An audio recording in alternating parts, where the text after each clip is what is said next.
Always with me regularly, and I've not changed him yet. He is Mr. Remy Adebayo. Mr. Remy, you're welcome to the studio. Thank you very much and good afternoon, Yes, viewers at home. yes. And today, we have been on different issues affecting the nation, particularly affecting Abuja City.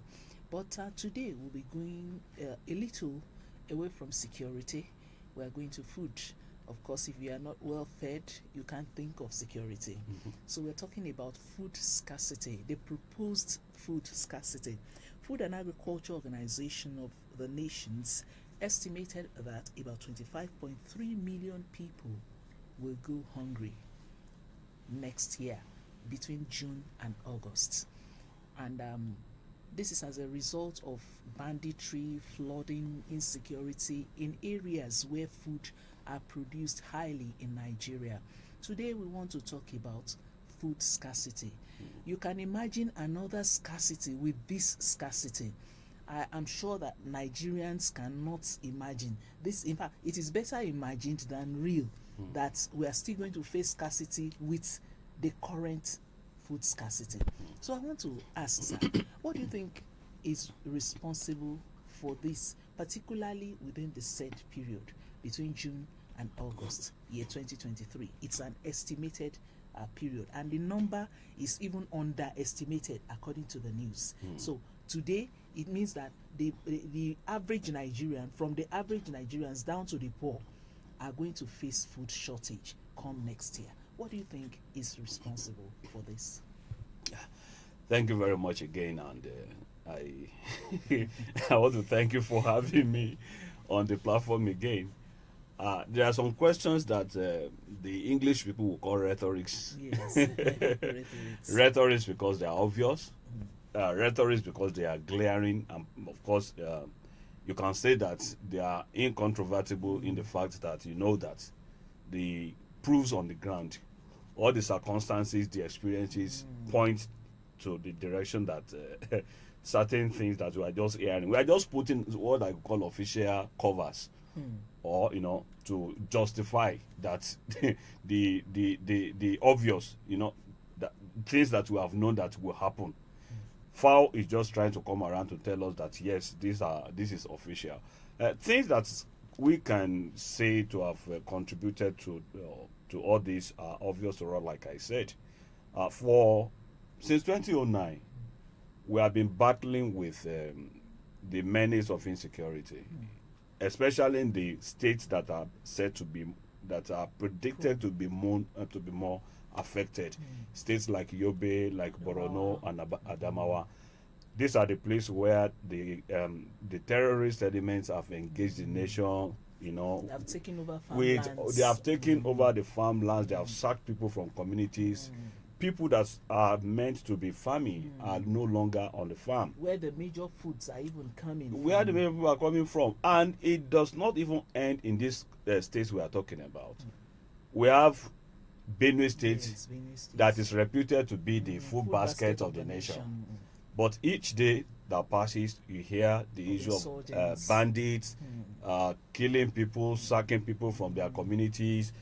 You hear cases of IDPs, where the supposed people that are supposed to be on the farm can no longer farm to at least They are even meet displaced from their the community yes, outrightly. that's what I'm saying, because if they were in their original communities, they should be farming, they should be producing food at least to meet their immediate needs. Then they can now sell out the excess Excess, to the rest of us that are not farming. But this is not happening. Few years back, I think about 2 or 3 years, you hear the cases of a community that was where rice was being cultivated. And these people, they cultivated their rice and it was time for harvest. Over 70 of them, they went to the farm to do harvest. And bandits were there. They killed all of them in cold blood and all those things. So if you look at what insecurity 70 has people done, produce. yes, and what insecurity has done, to this nation, it can only be, imagined. Then take it away from the northeast, go to the northwest. I used to take queue from President Muhammadu Buhari's administration's in his innovation in Anchor Boras program. It was a fantastic idea where government planned that we should have local capacity in growing rice, corn, I think cassava, I think Soya also what do you call it? There's some others like that. And in a state like KB, where we had a pilot and it was very, very doing fantastically well. I know one of my colleagues that went to that place from a sister organization to do a report, and it was okay. In fact, the people in that community, in Jega community, said that no, we don't even need government work. What do we need government work for? We don't need politics. This farming is enough for us because they were making millions of money from selling rice paddies and all those stuff. But today, that place, I doubt if there's much cultivation going on there again because of banditry and things like that. The same thing in Katsina State. I did a report when I think in the maybe 2015 or 12 or something, I can't remember the specific year now, on Sokoto Rima River Basin Development Authority that took me to 4 states, Sokoto, Zamfara, Kebbi, and Katsina State. And I saw what government was doing on irrigation farming in Talata Marafa, in Goronyo Farm, in Zobe Dam, in Jibia, and everything. You can't go to Jibia today to go and do anything. So those are the kind of things that we have to look and say that if we are talking about it, we are getting it. Of people, these that these locations people, when I got to that place, that is when I realized that no, it is not enough to just sit back in the city and feel that nothing was happening. Government was doing enough, but insecurity has seriously undermined the effort of government to provide food, to meet food security locally. So that is one part of it. Then secondly, it is obvious, it's all over the world that we are having global warming, climate change and everything. Which affects food it's production. affecting food production anyway. The period that were earlier scheduled that okay, maybe around this time you have rainfall. Oh yes. It doesn't come that way Everything again. has changed. You cannot. You can even most come of and then break. It can come and break. And condemn the harvest. I know someone who grows corn, for instance, for his family annually, and I know the kind of Harvest he has. yes that he used to. He told me this year that see, I don't have a bag from my farm. Because and I said, heat what? killed There is the heat part of product. there is No heat rain. part of it, rain part. Then there is also the offshoot of what you have been talking about. The header farmers problem is another problem. That cattle came on his farm and grazed the corn farm. I saw one of our senior colleagues, a journalist, that put his beans farm on the social media about a week or two ago. Behind his house. A real farm where he had the beans that are already dry that was ready for harvest. Oh my. Cattle went to that place and they eat up everything. So that is part of it. I think it talks about the farmer clashes, which is kind of an offshoot of insecurity we are talking about. Then we are talking about the climate change, where you cannot predict the climate again. You don't know when the rain is coming. You don't know when that one will happen. If you plant and leave for some time, it becomes hot. It becomes hot and it chokes off spoils the plantation. plants. So you don't have much to take from that. So harvest, most of the plantation we are talking about do not make it to harvest. So, and the last one, of course, we can be talking about what we know, flooding. This year alone, one of the biggest rice producers in Nigeria, Olam's Farms, lost almost billions of naira to their farms that was flooded in Nasarawa State. The farm itself, farm equipment that were valued at millions of naira. So when you take all these things together, you now ask, Nigeria is a country where mostly we survive on rain season farming. Most often, like the examples I gave in Zamfara, in Sokoto, in wherever, where you have dry season farming, where you know that whether it rains or it doesn't rain, we can take water from the dam to cultivate harvest that should be enough to sustain local local demands. we don't have it. So when rain suddenly stops, you don't have much to take to the farm. And your awareness or whatever health or whatever thing we want to do, we must eat. Whether it is 101, whether it's 110 or whatever it is, we have to eat. It takes, like we said it on this program, I think last week, that you are what we eat. If we do not eat, of course you get malnourished, your mind is absent, every other thing is absent, and the rate collapse, everything. So those are the kind of things we are talking about, and the rate at which the cost of food is rising now. I don't know if you are aware that a normal tin of peak milk that we are buying, I mean, less than 100 naira some years, I mean, less than 10 years now, is now going to 450, 500. So how many of Nigerians can survive that? Buy that for. Is it proper that, okay, somebody will just wake up? Even gari, you cannot eat gari. A loaf of bread now is going for like 800, 1,000 naira. So you want to wonder what we can expect between now and June and April. Let's say April now, we are in a dry season. We are not planting. The harvest that we have is not enough to circulate for us to push down at least the prices of food in the market. And only few are able to plant because of insurgency. Only few are able Those to because of insurgency. Yes. The others that are able to could not get enough because of the climate change, of flooding or every other thing. So it is expected, and that's why we said the other time. Unfortunately, the Minister of Information came out to tell Nigerians that Nigerians will have food. It's only the price that is not that is high. So I don't see the logic in that, because if as elementary as I am with economics, I know that when there is enough demand, there is the low supply.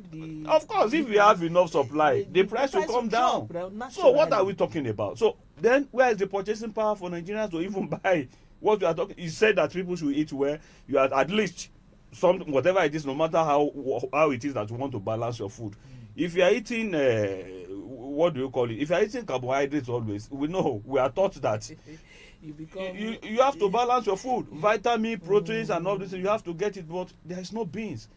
For you, how many Nigerians can go and say how much it costs to buy beef or to buy chicken or to buy everything today? So those are the areas where we expected or we knew that this will come. The lean period the FAO is talking about, of course, is we will not be growing anything until before that time. Before that time, the storage would have been depleted. Where is the storage? I don't know if you know of any storage. I know government is talking about silos, but I've not seen any silos. We are talking about assumption now. Well, I've not seen storage. Well, that's why the estimate is on June to August. Considering that under normal circumstances, whatever is in the storage would have been depleted at that time. And we won't have any harvest. And as far as there's no harvest, do we have any normal circumstances? So I don't know. So to me, it is a realistic assessment that FAO has done.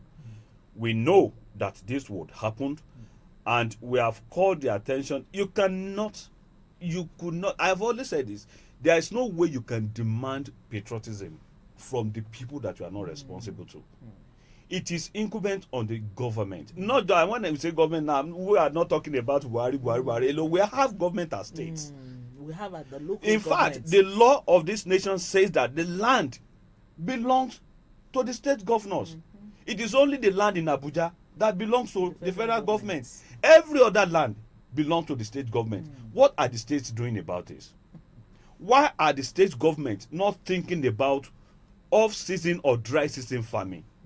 When we have a number of youth, unemployed, able-bodied youth that waste away every day, that are hooked on drugs or that are totally unemployed, doing nothing. What does this state government to organize these people into cooperative, give them incentives, let them go and farm, buy off their products, sell to the community or the society or the state or whatever it is that you want to push to. That will bring down the cost of food. People will eat. You have less people troubling the nation with insecurity and all this we are talking about. But when you have able-bodied men that wake up in the morning that cannot do anything, you ask them to go to farm. How do they go to farm? When you don't provide them the security, they don't know when they go to the farm whether somebody was going to gun them down there. So this are there, and government must respond to it. I'm seeing in the report about how Norway or all these countries are going to put what we have in our trousers is enough for us. Even in Norway, they are just feeding a particular number, particularly the women, not all the women, a number of the women, those in the IDP, Yes. not the general public. So they are just coming with a palliative to bring down the number. What happens to the remaining? And now thank you very much, Mr. Adebayo, for the explanation you have given. You talked about bringing the youths into farming. If you look at our society now, every child wants to accumulate what his generations have not been able to accumulate in years, within months. Now, you said the youth should come into farming. The coming into farming means patience. You have to wait for the crops to grow, and you cannot accelerate the growth. You have to wait for time for harvest. You have to wait to sell. Do you think our youths have this kind of patience any longer, considering the fact that virtually all youths now want to go into quick money, the quick money syndrome running in the society? They want to go into politics, they want to go. So what kind of incentives can bring them to a place where they need patience to make money? Thank you very much. I know that, yes, we have some youths out there that want to make money. They want to make it as fast as possible. Let me tell you one thing that I think, that we have a country that has no clear-cut value or role modeling. And that is what is bringing or enticing these people we talk about to, to whatever they are doing. You have a country that celebrates at times mediocrity. Yes. You see someone waking up, sing songs that you do not even understand, that you don't want your children to songs. imbibe. And yes, those individuals Give become them chieftaincy instant. titles. Yes, they become instant celebrities. And what are the values we talk about? Does it make sense to me? One of the only books I will read says that what does it profit a man When if he he gains gains the the whole world and loses his and soul. loses his own soul? In this time, you don't need to lose your soul. Our father used to tell us when we were growing up, when I was going to school, my dad would call me, remember the son of whom you are. Don't spoil my name. Preserve this heritage.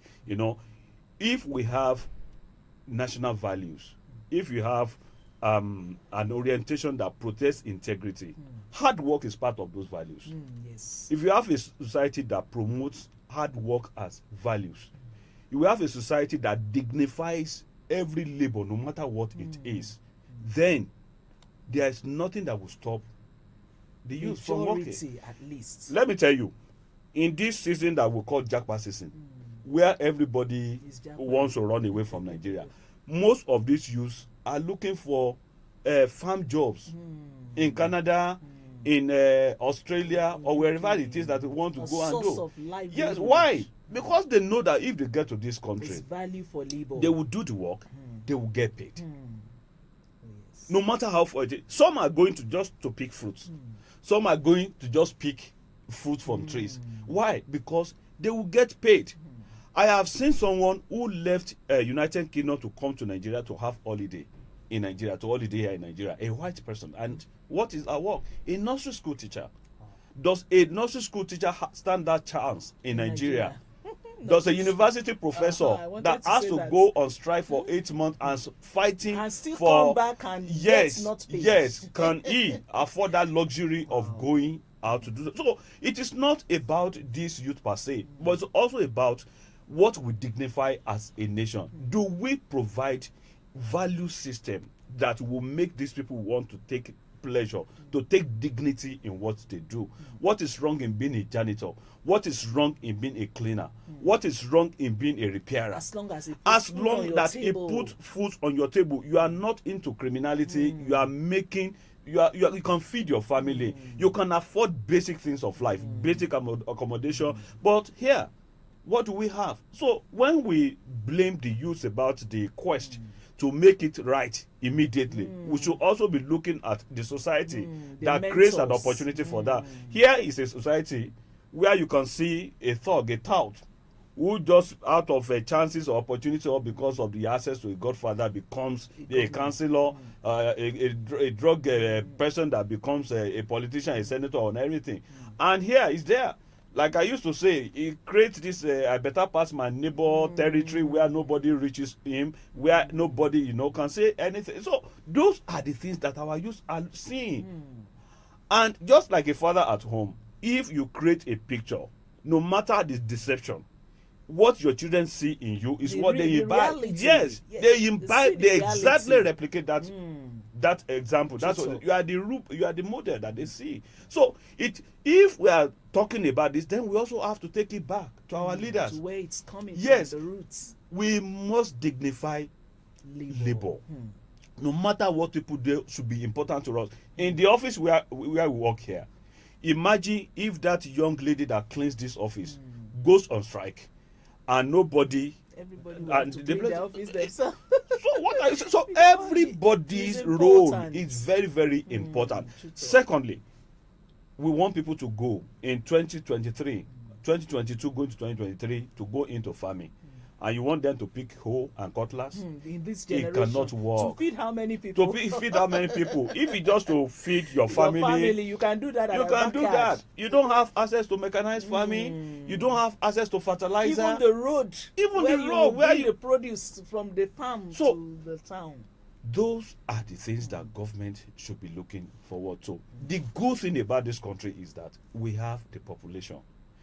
The good thing about these people is that I've seen it before. When the former governor of Lagos State, who is the current minister of power and housing, Mr. Abatunde Raji Fashola, was governor. He was in Lagos and was, projecting people paying taxes and things like that. And because Fashola was working, I was stunned when people were asking the governor, please, you want to pay tax? Where do you want to pay our tax to? So when we have a governor or a government, the leadership that people can trust, you can inspire these young people and say, please, don't worry. If it's about this thing, you motivate them. If you need to give them stipends to satisfy that moment, if you need to go and buy, whatever. We say we have Shilos now. Go and Make take the off. Farm attractive. Let it be attractive. Build schools. Give them schools there. Give them. In this country we are talking about, in the farm, you have schools. You have electricity, you have internet. You don't have to go, have to go anywhere. You buy things cheaper. So government can still do the same thing. In the old western region, in the state where I come from, Fashola, in Oyo State, there's a place they call Fashola Farm. The government of the western region government then went as far as Brazil or whichever other country to go and buy cows that breeds all these cows the making cows at very expensive rate. When the military struck, they started giving out those cows to do Owambe. That happened in Ekiti too. They ate everything. Yes. They devoured everything. Today we are fighting. Today we cannot buy milk again. That happened in today Ekiti. We don't have meat supply again. Ikun Dairy Farm in Ekiti. So it was also something similar. The government brought in from South Africa. They brought in milking cows. Those special They had an estimate of how many liters of milk will be produced daily. But immediately the government changed everything. Everything collapsed. Oh my! We are just the replication of who we are. If that is, we can see what we value. We value Owambe. We value to eat our future. A cow of about 2 million. Yes. You now sell for. You sell it for Owambe. 100,000. They can even give it to their girlfriends and everything. You can get that of 300,000 for that size. No, which is for meat. They prefer to give it to their girlfriend for Owambe. We eat our future because of Owambe today. So we are facing the consequences together. So government will be the one that will inspire these youth we are talking about. If they want them to go about that, let us create dignity for what we do, and let government change the way we do farming. Thank you very much, Mr. Adebayo. You have been very explicit on this. Yes, let the government change the way we do our farming.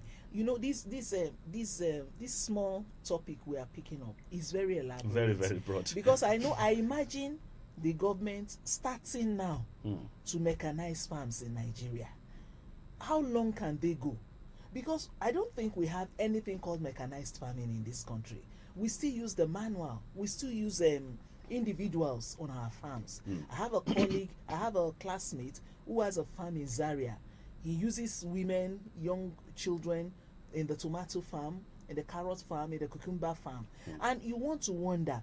And then we watch developed countries where they pick their fruits. You watch that even up to the tilling of the soil is mechanized. It's mechanized, yes. Up to the planting, Yes. up to the transplanting.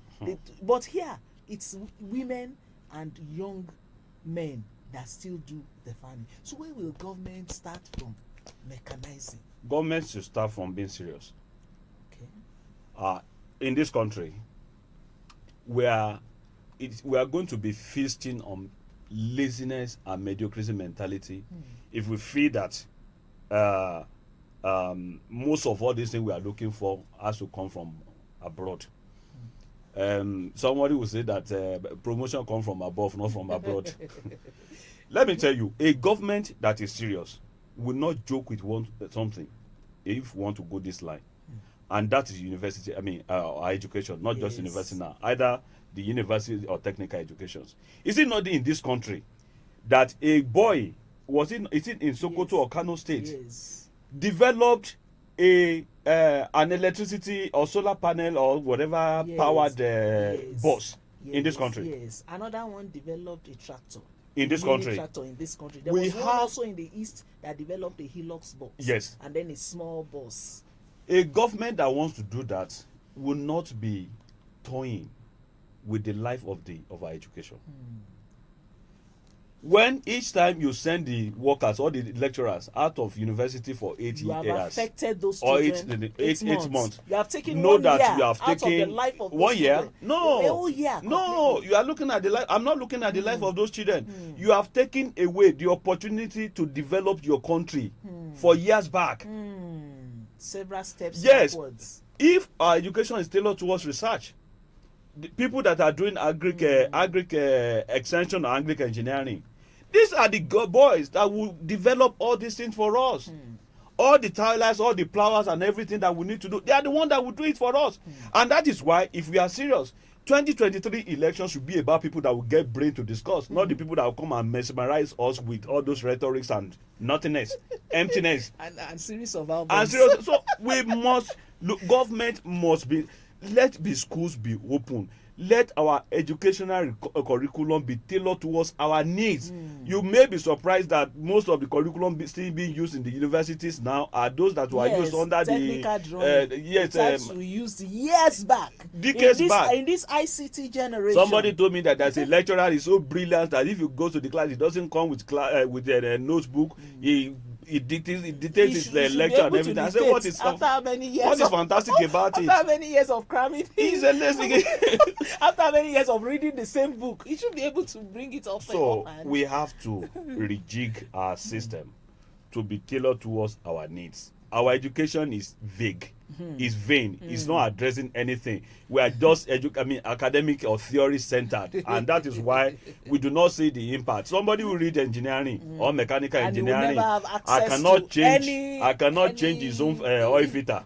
So what are we talking about? So if we are serious, we have all these brains that can be well directed to help us to develop. Thank you very much, Mr. Adebayo. I think that's the way for us to go. It's like we should go on and on and on. It's becoming very interesting.